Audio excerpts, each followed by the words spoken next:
নমস্কার, আমি রচনা ব্যানার্জি। শারদীয়ার অনেক অনেক শুভেচ্ছা, অনেক অনেক অভিনন্দন আপনাদের সবাইকে জানাচ্ছি।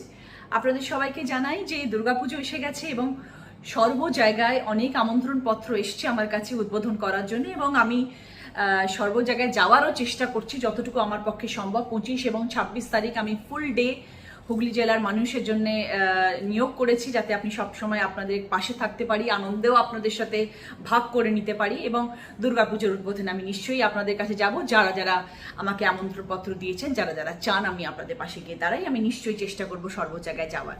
সেই পরিপ্রেক্ষিতে একটু জানিয়ে রাখি, একটা ভুয়ো একটা খবর চারিদিকে ভীষণ রকমভাবে আলোড়ন তুলছে যে রচনা বন্দ্যোপাধ্যায়কে নিতে গেলে নাকি টাকার বিনিময় নিয়ে আসতে হবে এবং রচনা ব্যানার্জিকে নাকি আর্থিকভাবে তার রেমুনারেশন দিতে হবে, তবেই তাকে নিয়ে আসা যাবে।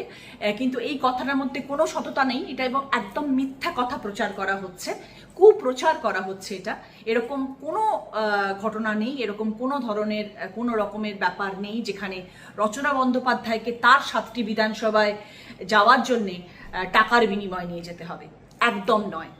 নিচে একটা নাম্বার দেওয়া হয়েছে, সেই নাম্বারে আপনারা আমাকে যোগাযোগ করবেন যদি এরম ধরনের কোনো রকম কথা শোনেন, বা যদি আপনাদের থেকে কেউ এরম ধরনের টাকা চায়। এই নাম্বারে যোগাযোগ করবেন বা আমার সুগন্ধার অফিসে এসে কমপ্লেন লজ করবেন। আমরা নিশ্চয়ই তার বিরুদ্ধে অ্যাকশন নেব। এবং আপনাদের সবাইকে আজকে এই ভিডিওর মাধ্যমে জানিয়ে রাখলাম, এরম ধরনের যারা কুপ্রচার করে, এরম ধরনের কথা যারা বলে বেড়াচ্ছে, তাদের কিন্তু একদম বিশ্বাস করবেন না এবং তাদের সাথও দেবেন না। আপনাদের পাশে আমি আছি, সব সময় থাকবো। 7টি বিধানসভার পুজো মানে আমার পুজো। আমরা সবসময় খুশিভাবে আনন্দ সহকারে আমার এই পুজোর উদ্বোধনে আমি উপস্থিত থাকবো। আপনাদের ভালোবাসার টান। ভালো থাকবেন, আনন্দে থাকবেন এবং শারদীয়ার অনেক অনেক শুভেচ্ছা। যেখান থেকে আমি আমন্ত্রণ পেয়েছি তাদের সকলের সঙ্গে দেখা হবে আগামী দিনে। ভালো থাকবেন।